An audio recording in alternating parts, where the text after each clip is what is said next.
Ini sebenarnya yang mau ujian orang tua atau anaknya? Jadi bingung awak.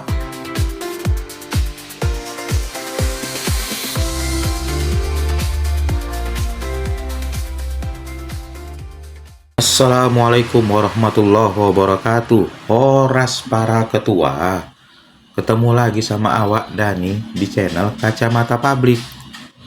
Nah, kali ini kita akan membahas tentang ujian yang sebentar lagi datang nih ketua. Nah, biasanya nih ketua. Nggak tahu sekarang ini masih terjadi atau tidak. Tapi biasanya di waktu-waktu yang lalu, yang ujian anak, yang panik orang tua. Kenapa begitu? Nah, untuk bisa melihat lebih jauh analisanya, sudilah ketua dahulu sebelumnya mengklik tombol subscribe atau follow, kemudian klik like, dan share ke banyak orang supaya banyak yang menonton video ini ketua. Kalau banyak yang menonton, mungkin banyak orang-orang yang akan tercerahkan. Selain itu senang juga viewer awak naik. Nah, gitu kurang lebih ketua. Tak munafik awak, butuh juga awak viewer, butuh juga awak subscribe. Baik ketua, kita mulai saja pembahasan hari ini. Nah, ketika ujian datang, yang panik itu bukan hanya anak, tetapi orang tua juga ikut panik. Dan ini sudah menjadi fenomena nasional ketua. Jadi bukan hanya bersifat 1-2 orang, sudah jadi fenomena nasional. Nah, yang uniknya adalah ketua, anak baru buka buku, tapi orang tua sudah membuka harapan yang terlalu tinggi. Belum lagi ujian, masih anaknya buka buku untuk ujian. Apa yang mau kupelajarin? Apa kira-kira besok soal yang keluar? Orang tua beda, yang dibuka dia. Jadi apa anakku nanti kalau bagus nilai ujiannya? Harapan yang terlalu tinggi, ketua. Nah, ketua, yang lebih menyeramkannya adalah seringkali anak itu yang menjadi objek sering disalahkan. Gitu. Nah, tanpa melihat bagaimana orang tua membimbingnya di rumah. Selalu saja kadang anak yang disalahkan. Salah satu contoh misalnya gini. Anak sedang belajar, berupaya memahami apa yang tertulis atau apa yang kemarin diberitahu oleh gurunya. Pelan-pelan itu dia coba pahami dengan tenang supaya meresap ke dalam hati, katanya begitu. Nah, tapi tiba-tiba suasana yang tenang itu menjadi kacau ketua ketika orang tua datang dari belakang terus ngomong, belajar kau yang serius. Mau jadi apa kau nanti besar kalau belajar kau kayak gitu? Nah, ini anak baru kelas 6 SD dan mencoba mencerna apa yang sudah dia pelajari secara pelan-pelan. Memang kemampuannya mungkin agak lambat, atau memang ingin dia memastikan apa yang dia yakini ini benar, tetapi orang tua menekannya dari belakang. Buyar jadinya ketua. Nah, ketua, ini juga ada bagian yang paling aneh dan lucu nih ketua. Belum lagi anaknya ujian ketua, banyak orang-orang tua itu sudah sibuk melihat sekolah mana yang terbaik di Finlandia. Terus jurusan apa yang cukup memiliki harapan di masa depan. Dan kira-kira bagaimana membuat anaknya bisa pintar dalam satu malam. Ini ujian aja belum. belum terjadi ujian. Orang tuanya sudah sibuk scroll HP, mengetik di Google terkait dengan hal-hal tadi. Ini sebenarnya yang mau ujian orang tua atau anaknya.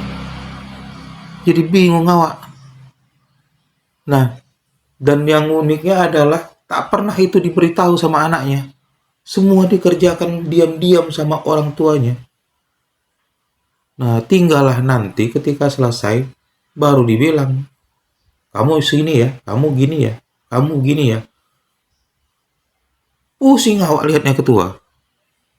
Jadi kayak alat nih anak diperlakukan oleh orang tua. Tak pernah ditanya pendapatnya.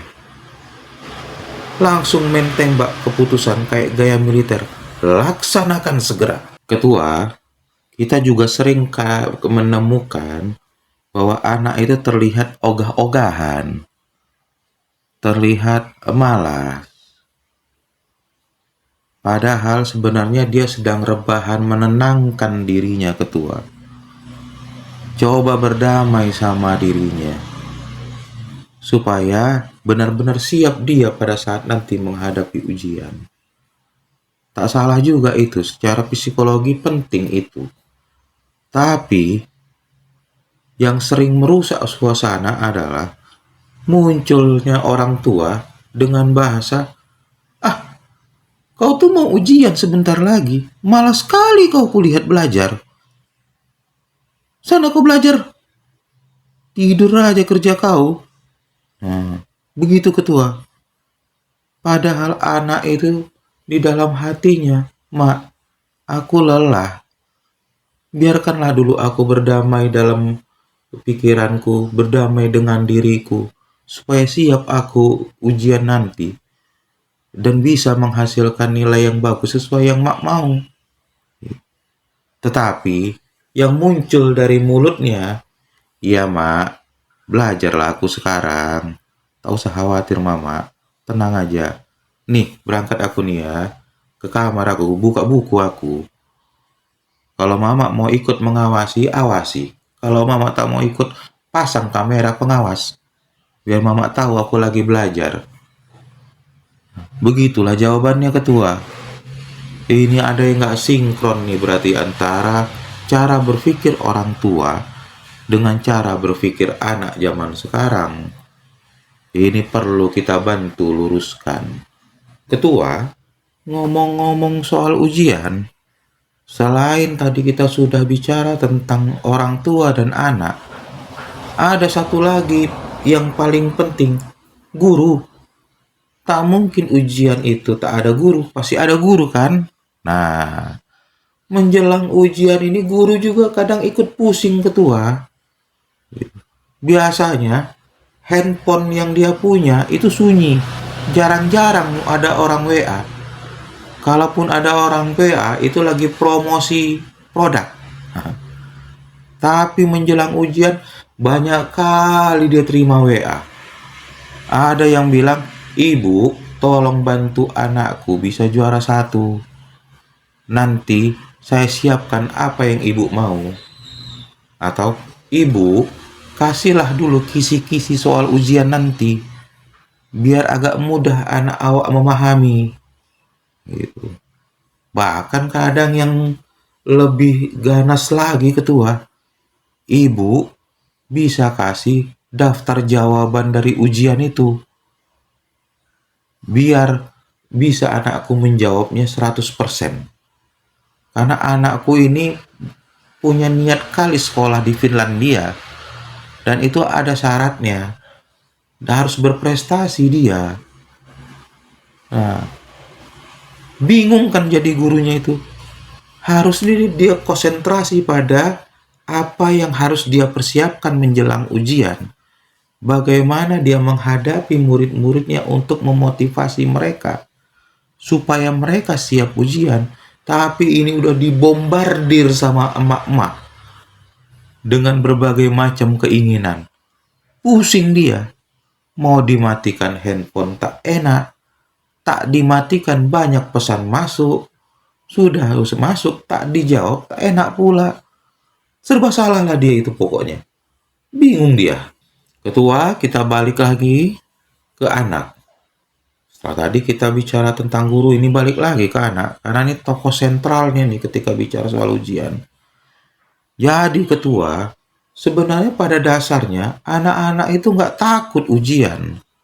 Siap dia, siap menerima hasil yang terbaik, siap juga menerima hasil yang terburuk. Mau apa lagi? Itulah batas kemampuanku. Nah, jadi tak pernah takut sebenarnya anak-anak itu menghadapi ujian. Yang dia takutkan adalah pulang dari sekolah setelah ujian. Apa yang dia takutkan? Ketika sampai di rumah langsung ditodong. Berapa nilai ujianmu tadi?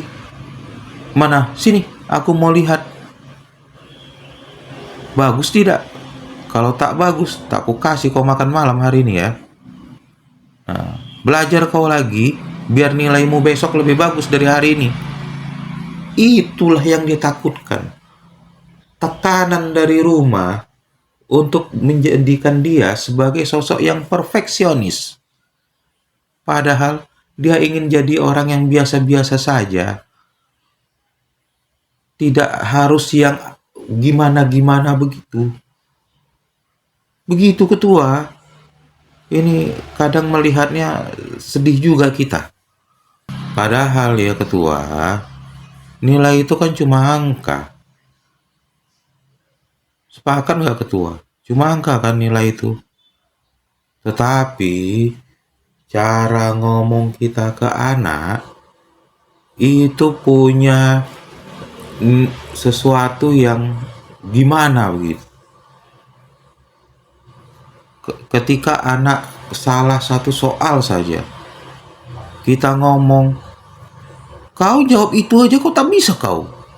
Bodoh kali kau. Nah, bahasa-bahasa seperti itu melekat di dalam kepala anak-anak. Nempel dia ketua dan kadang memicu traumatis. Langsung dalam hati menjawab, ya beginilah aku mak, inilah sudah batas kemampuanku mak. Tak bisa lagi aku naikkan lagi mak. Nah, parahnya hal-hal seperti itu terjadi berulang ketua. Sehingga ini akan menumpuk di dalam diri anaknya dan dia akan bawa sampai dewasa nanti. Pengaruhnya apa? Pengaruhnya akhirnya dia menjadi kurang percaya diri. Tidak pede tampil di depan umum. Dan selalu merasa gelisah ketika menyelesaikan sebuah masalah. Takut gagal. Karena ini jadi catatan ke kita ketua. Hati-hati ngomong ke anak itu. Karena mereka masih pada fase merekam, menyimpan. Dan satu saat itu akan mereka bawa dan mereka munculkan ketika mereka dewasa. Ini perlu diperhatikan nih ketua. Ini catatan penting ini ketua. Jadi kalau ketua yang punya anak, nah tolong bilang sama istrinya, jaga-jaga omongan kita. Jadi bukan istrinya aja, sang ketua juga gitu. Jaga-jaga omongan kita ke anak mulai sekarang ya. Nah, kalau kalian yang anak-anak menonton video ini, bilang ke orang tua, emak, bapak, tolonglah kalau ngomong itu yang baik-baik. Karena aku kemarin baru lihat di YouTube Kacamata Publik atau di channel sosial media lain Kacamata Publik, bilang itu mereka, omongan-omongan yang keluar dari mulut emak bapak itu membekas di jiwa kami dan itu bisa menimbulkan traumatik kami yang mempengaruhi kehidupan masa depan kami. Nggak apa-apa, nggak salah ngomong begitu. Bukan berarti nanti takut dicap anak durhaka, tidak. Nah, tergantung orang tuanya mau nerima tidak omongan dari anaknya. Kadang orang tua ini banyak kali gengsinya. Lebih banyak aku makan asam garam daripada kau. Kau tuh masih kecil, belum ngerti apa-apa. Nurut aja lah kau. Nah, biasa kan orang-orang tua kita ngomongnya begitu. Tapi nggak apa-apa, disampaikan saja. Karena ketika kita menyampaikan itu ke orang tua kita, ada perasaan plong di jiwa kita dan akan mengikis pelan-pelan potensi traumatik yang mungkin muncul di masa depan. Sekarang coba kita balik ke tua. Kita coba berdamai sama anak kita. Kita tanyakan sama mereka, apa yang kau harapkan dari ujian kali ini? Bolehlah kau kasih tahu mak bapakmu ini.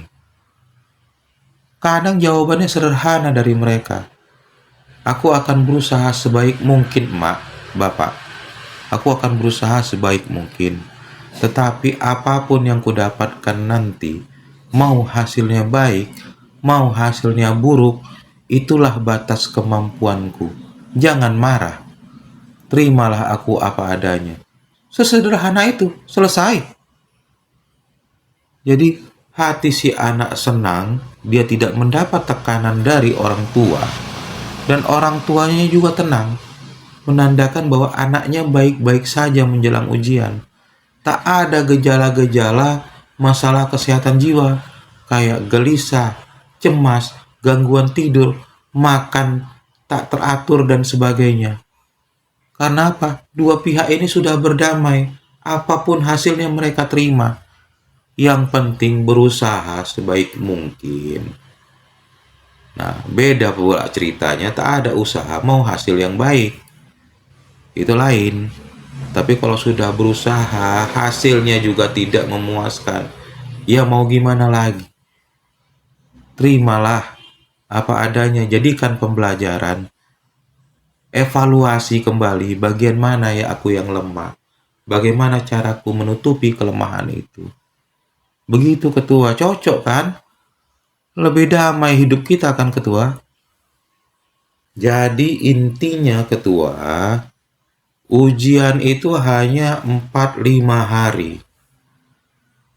Tapi hubungan kita sama anak itu bisa seumur hidup. Nah, jangan sampai gara-gara ujian ini akan menyebabkan keharmonisan hubungan kita dan anak itu menjadi buruk.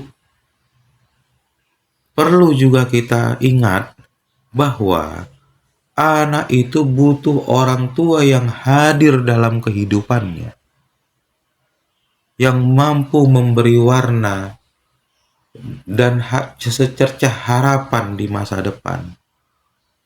Bukan orang tua yang hadir hanya untuk menekankan apa yang mereka mau pada anaknya. Sesederhana itu, dan itu perlu kita ingat ketua. Demikian pembahasan kali ini, semoga bermanfaat. Jangan lupa sekali lagi klik tombol subscribe atau follow, like, dan share supaya banyak orang yang mendengar dan menonton video ini. Sampai bertemu lagi di video-video berikutnya. Kalau ada kritik dan saran silahkan. Kalau ada usulan materi yang akan disampaikan di periode berikutnya juga silahkan.